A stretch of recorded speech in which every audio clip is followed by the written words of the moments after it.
Operation തൂഫാന് പിന്നാലെ അഴിമതിക്കെതിരെ vigilance whistle പദ്ധതിയുമായി ആഭ്യന്തര വകുപ്പ്.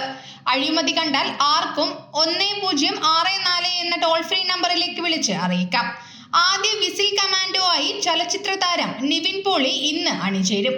കോഴിക്കോട് MDMA കേസിൽ അധ്യാപികമാർ അറസ്റ്റിലായത് ഞെട്ടിച്ചു എന്ന് ആഭ്യന്തരമന്ത്രി പറയുന്നു. കഴിഞ്ഞ 10 വർഷം ആഭ്യന്തര വകുപ്പ് നാഥനും നമ്പിയുമില്ലാതെ കിടക്കുകയായിരുന്നു. പിണറായി വിജയൻ എന്ന ഒരു സീനിയർ നേതാവിൽ നിന്നും ഇതല്ല പ്രതീക്ഷിച്ചതെന്നാണ് രമേശ് ചെന്നിത്തല വിശദമാക്കുന്നത്. ഏതോ ശക്തി ഹൈജാക്ക് ചെയ്തുവെന്ന് സംശയിക്കേണ്ടിയിരിക്കുന്നുവെന്നാണ് രമേശ് ചെന്നിത്തല പറയുന്നത്.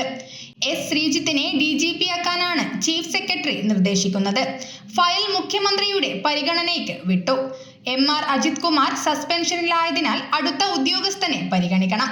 1996 ബാച്ചുകാരനായ ശ്രീജിത്തിനെയും വിജയ സാക്കറിനെയും ഡിസംബറിൽ ചേർന്ന സ്ക്രീനിംഗ് കമ്മിറ്റി ശുപാർശ ചെയ്തിരുന്നു.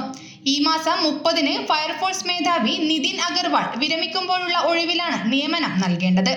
News bureau, Kannur media.